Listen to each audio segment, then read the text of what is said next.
Well, I noticed a lot of new faces this evening, and I'm so glad you all came. And I want you to know that this is a safe place to share. So if you want to tell us your story, there'll be no judgment. Hello, my name is Charlie, and I am clearly a glutton. Today is just a quick update on my 300 CE. I decided that one thing I wanted to do to match my R129 was to put clear lenses in along with the LED upgrade. I went ahead and I ordered the LED lights, and I tried to shortcut the process by buying LEDs with load resistors already built into them, so that would prevent hyperflash, and that did not work. So there's still a hyperflash.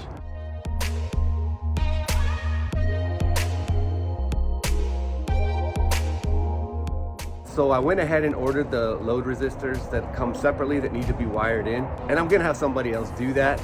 I'm not really comfortable with my electrical skills, especially on an older car where things could really start going south, and I'm chasing electrical issues all the time. I would rather just pay somebody 50 bucks. You can call me weak if you want. I agree, I'm a weak mechanic. The fun part though is I went ahead and I ordered some clear lenses as well. Those took forever because they come from the mecca of clear lenses, which is Latvia, apparently. Apparently in Latvia, there's clear lenses everywhere. They grow on trees. But I finally got them in. It took about a month. I'm super excited to see what they look like. They're still gonna be hyperflash, but I did get two-step bulbs, two-step LEDs, which will be a solid white, so it will add to the headlights when the turn signal is not activated, and then turn amber when the turn signal is activated. So it looks pretty cool. Looks just like my R129. I think it adds something, and so we're gonna go ahead and put these on.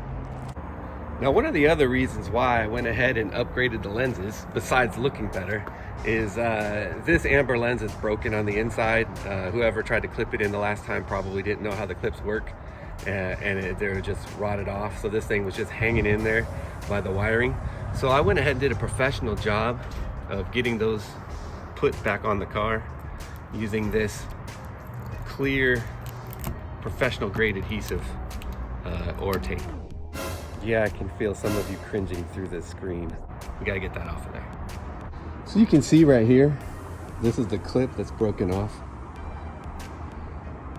I mean, this is pretty basic stuff, but you do gotta be careful with these plastic clips so you don't want them to break. Otherwise you end up with duct tape on your car. That's pretty lame. So there you have it. Small thing, but I think makes a big difference.